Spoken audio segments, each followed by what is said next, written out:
Let's look at how to market yourself as a freelance translator, coming up.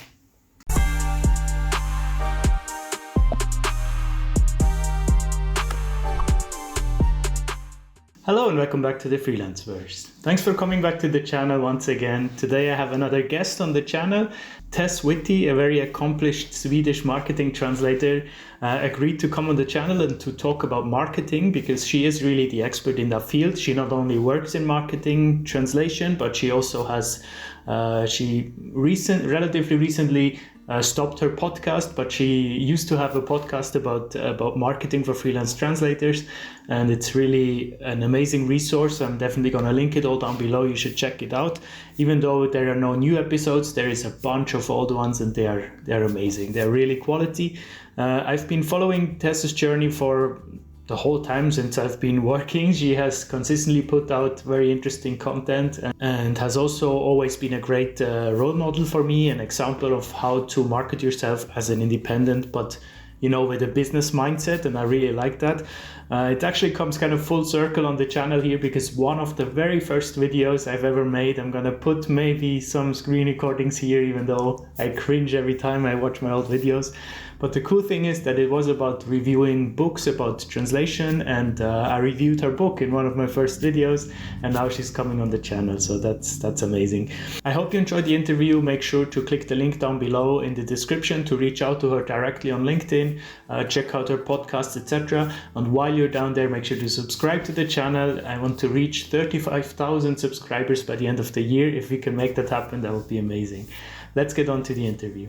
So welcome back, everyone. Thanks for joining for another interview on the channel. Today we have Tess Whitty here. Hello, Tess. Thank you very much for coming on. Hello, Adrian. How are you? Doing very well, thank you.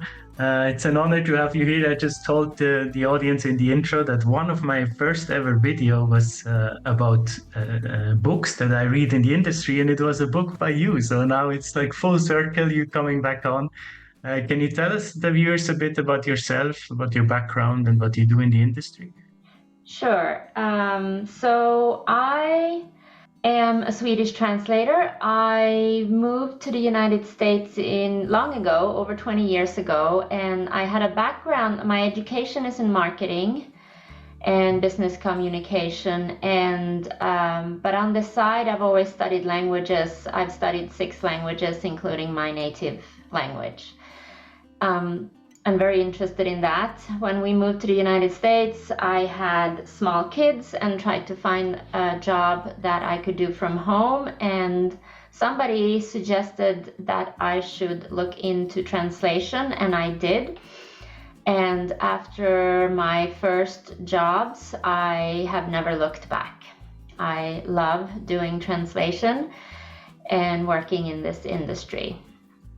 20 years ago, okay. And have you always worked directly, like have you taken your marketing background and applied it to translation? Have you always combined the two? I think that my marketing background helped me a lot to build my business and market and get myself found with clients. And I also used that as my first specialization. I used to work with marketing for an IT telecom company, so that was my specialization from the beginning, marketing and IT. All right. Can you broadly define marketing a bit? What do you understand on the marketing, and how does it affect a business in general and your business specifically? To me, marketing is many people think of marketing like selling or ads. To me, it is a way of getting your services in front of the people that need it. So marketing is everything, really. If you want to have your own business, you cannot have your own business without marketing, but I think it's important to look at it the right way. Instead of thinking that we're selling, which, we have a business and we do want to make money, instead of thinking of that we're bothering people, think of it like letting companies know that you exist and how you can help them. Mm-hmm. And how did you approach it first when you started your business? How did you approach marketing? Like I said, I think it helped me to grow my business, but that said, I did start out like most freelance translators do by applying to agencies and responding to job postings on job boards. In fact, I did get my first job through Probst.com. But with experience, I learned to explain my value more and make sure I was found online when people looked for Swedish translators. I live in a place where people don't necessarily need Swedish translations locally, so for me, it has been very important to make sure I am found by the people that need my services. Mm-hmm, mm-hmm. Yeah, I see that as one of the biggest challenges always that people have. That how do you get your name out there, right? And it can be. I've heard people saying that's a disadvantage if you're in a place where you're not needed locally, but it doesn't have to be, right? Our profession is global. What do you see as some of the biggest challenges that you faced and that translators face in terms of marketing? I don't know in terms of marketing, but I have been in this industry for a very long time. And I think the biggest challenges for freelance translators today is the devaluation of human translation, the downward price pressure, which we're also causing ourselves because we give in to it. I don't understand how the interpreters, it's not the same for them. And there's a higher pressure among interpreters to not devalue your services and hurt others in the industry, whereas it's not the same in the translation industry. People seem to be willing to, accept unsustainable prices. But that is not always the case. And I think that the industry is changing with the AI and MT. Professional translators human translators are still going to be needed, but our roles might be changing a little bit. But this is nothing to do with marketing, so I've kind of... But it is definitely a big challenge facing us today, so it fits the question perfectly, yeah. And you raise a good point with interpreters. I don't know what it is as well. Like, maybe it's just that it requires more credibility to call yourself an interpreter or something. I don't know. Yeah. And I mean, it's also it's easier to sell value when you have something to show for it, when you have credibility already in the market, right? That's one big problem that my viewers are always facing, that when you're starting out, how can you make sure that clients trust you, right? But many translators have an education in translation. I am certified. I've done tons and tons of continuing education over the years to show the value and training that I do have. Yeah, that's true. That's how you can add credibility to your profile, by doing continuous education. In terms of specific strategies, let's say specific marketing strategies that freelance translators can utilize, whether it being beginners or someone that's already in the industry, do you have any practical tips that they can use? Yes, I think I have many, and it's hard to condense it into a short.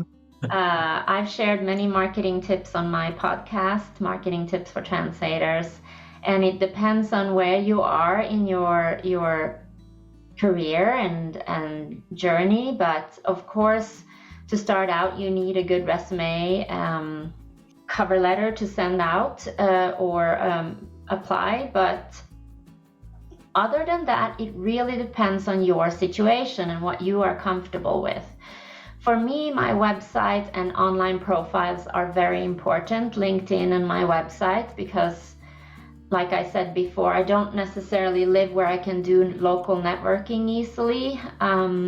So if I want to find especially direct clients or people that need my services, I need to be easily found online, and showcase my expertise and how I can help. So those are sort of the tools. Other than that, I think it's important to pick marketing methods that work for you and your situation, that you are comfortable doing. So I know translators that do mail marketing, like snail mail marketing, sending out postcards and padded mail and stuff as a first touch point. I know translators that mostly find their clients through local networking. So it depends on language combination, area of specialization, and what you feel comfortable with doing. An interesting approach with the snail mail. I haven't thought of that, but yeah, I mean, it's a good way to be different as well, right? I feel like you don't want to be the 100th email that the vendor manager gets, that they all look the same, right? You want to be different. One thing that I see is often, especially young freelance translators, they fail to see themselves as an entity, as a business, right? They always that kind of links back to what you said before, that we give in to this price pressure. Maybe that's because we feel kind of always like the little guy, you know. We don't really see ourselves as a company, as a brand. Do you have any advice on personal brand building and seeing yourself as a company? I think that is the hardest thing to do, and it's something we need to be working on all the time, and it gets better with time and experience to change from an employee mindset to a business mindset.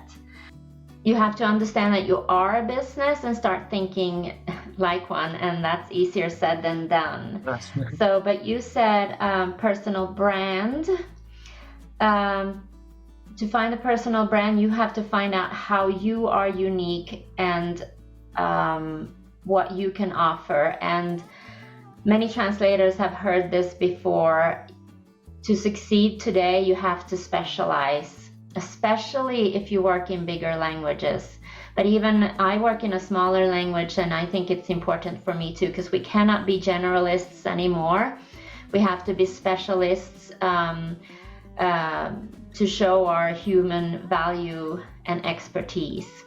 What I've noticed among newer translators is that they are afraid to specialize, that they will lose clients by specializing.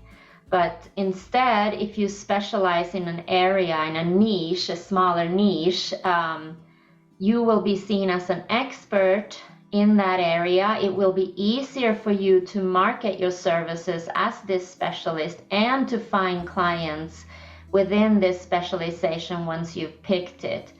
And even if you pick a niche and an area of specialization, that doesn't mean that you can't work with other related industries and jobs. And that doesn't mean that people will think he specializes in the sports industry, he cannot do any IT translation, or he cannot do any business or anything like that. They don't think that. They just find you, and even if it's just slightly related, they will still be interested in your specialist services.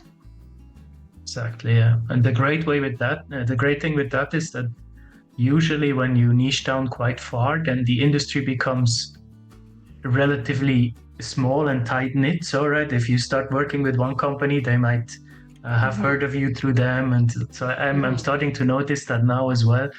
I really use, especially this year, I'm really using to fully focus on sport, and I see already some like connections. I see, okay, this person knows this person. It's interesting, and I can make use of that. Now, I found my proper specialization, let's call it, relatively late, right? I'm in my 8th year of working as a translator now, and only this year I'm really focusing on sports. I have started as a generalist. I have done technical, IT, and now focusing to sports. You, however, had a marketing background, so you already knew, like right from the start, this is your niche, right? if someone, let's say, comes straight from uni, doesn't really have previous experience, doesn't really know what to specialize in, how do they find what their right calling, let's say? Do you have any advice on that?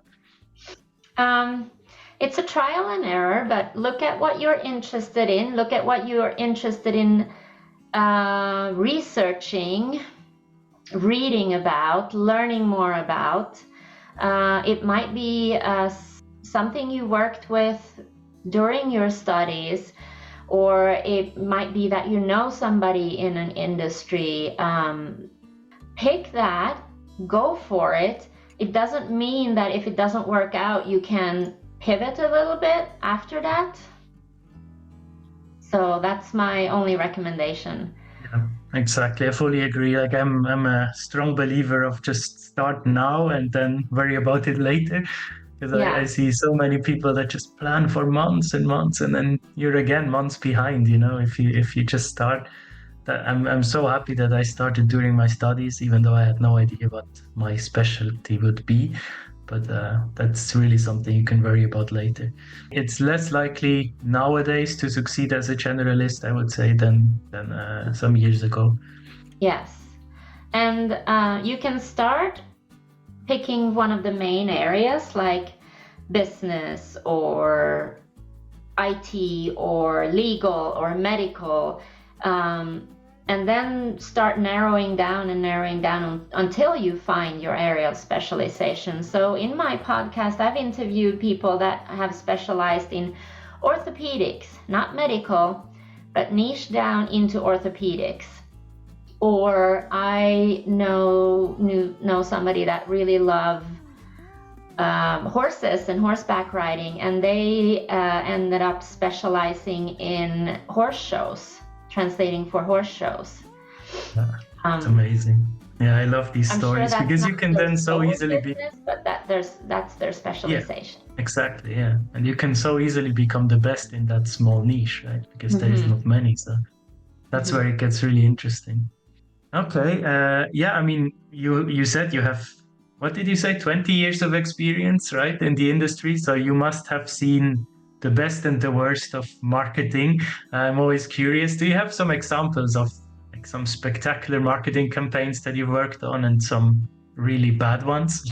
Maybe don't mention the brand, but if you have some good and bad examples, that would be interesting. Well, if I look at other people, the worst marketing I've seen is, and I still get this, I only work with my language, so English and Swedish, but I get these mass emails saying, "Dear sir, I am one of the bigger languages translator, and I would like to work with you." And that means that they haven't even looked at my website.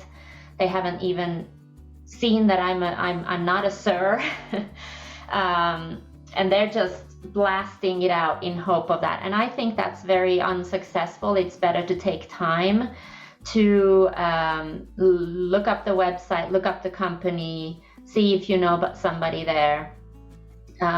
Or a person that you can, or a vendor manager or something, and that will have higher results even if it takes a little bit longer in the beginning. Some other people that I've seen have been successful is, for example, Sarah Silva, who did this direct mail campaign, and she's been successful at that, but she's specialized, she knows who her clients are, where to reach them, and how to go about it. So those are the successful results. For me, most of my direct clients have found me online.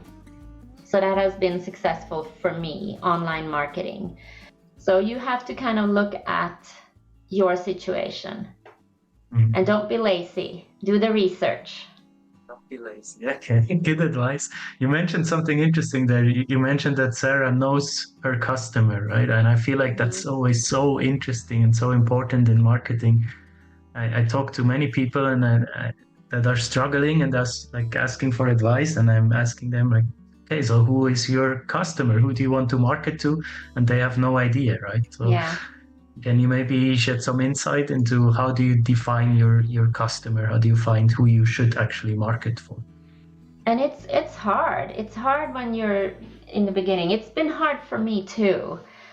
So what I have done is when have received a job that I really like and I enjoy, a job, for example, to optimize blog posts or pay-per-click ads, which required me to learn SEO skills.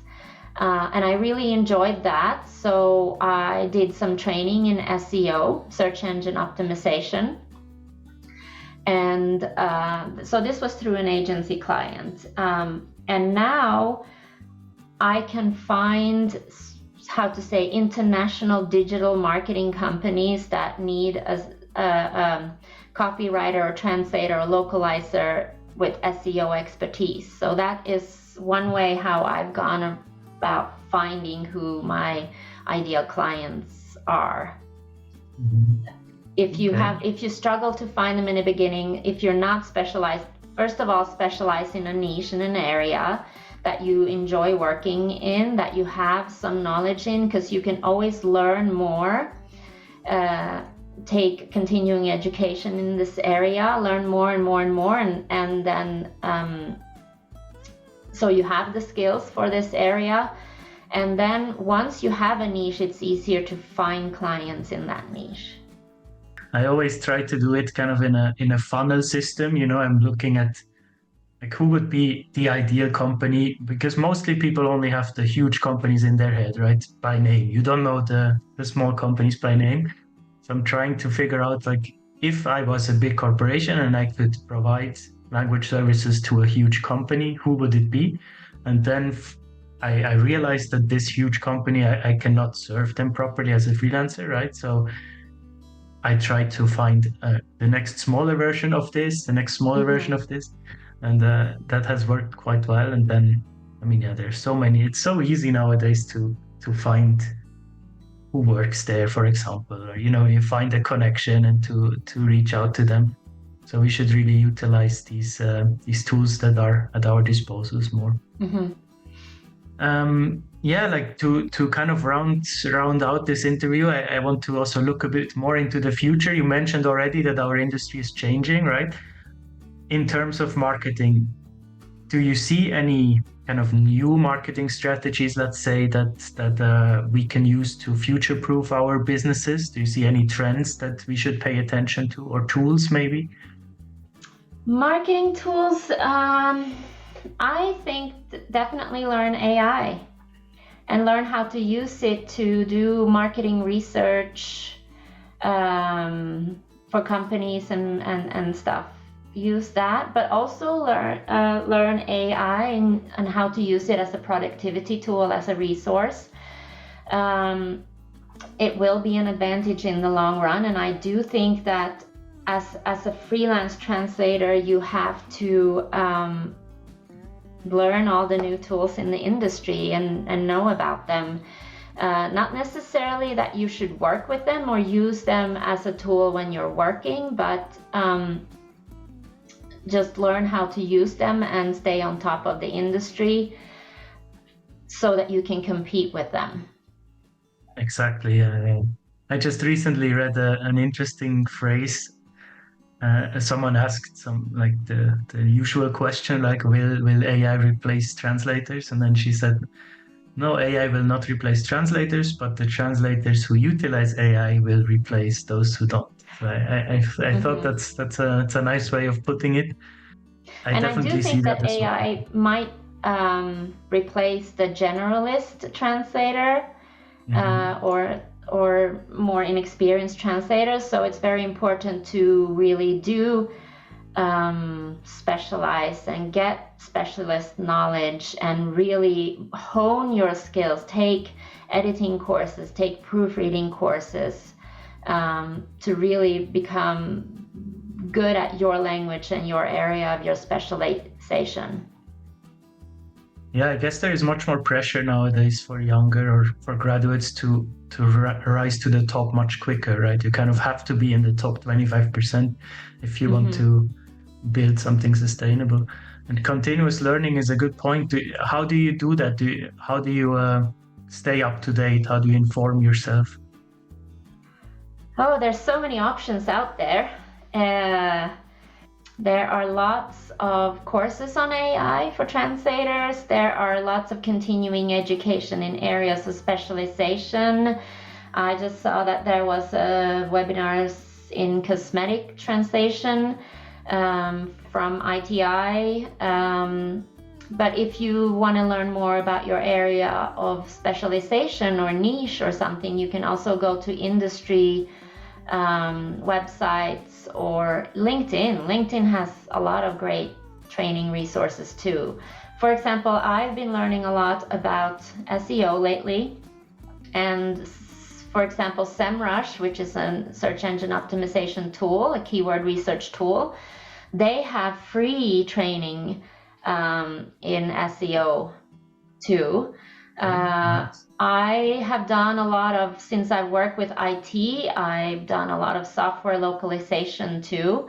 So I ended up taking a course in UX localization, so user experience localization. And that led me into a 8-month course in UX writing, so I can do UX writing. So that is my continuing education. But I always love learning new things too, and following sort of my intuition or what comes to me, and then I just go with that and learn more about it and look at the demand for it. And nice. Sounds amazing. It's like a building block. So you learn this and then it leads you to this next level. And yeah, okay, that's amazing. Thank you very much. We are out of time. This was very useful. Of course, I'm going to link all of Tess's link down in the description. So if you want to reach out to her, feel free to do so. And we just talked about your podcast. You said you stopped it, but the episodes are still there, right? People can still. Yes, I think the last episode was published in 2022, but there's still 280 episodes that are relevant still to peruse. And my website, Marketing Tips for Translators, is still up, and lots of blog posts, podcast episodes, resources there. Amazing. So many of my videos draw inspiration from your podcast. So it's always a good resource for me to do research, because you have amazing experts on there as well. And yeah, thanks for coming on, and thank you for watching out there. I see you next Monday with the next episode. Bye-bye. Thank you.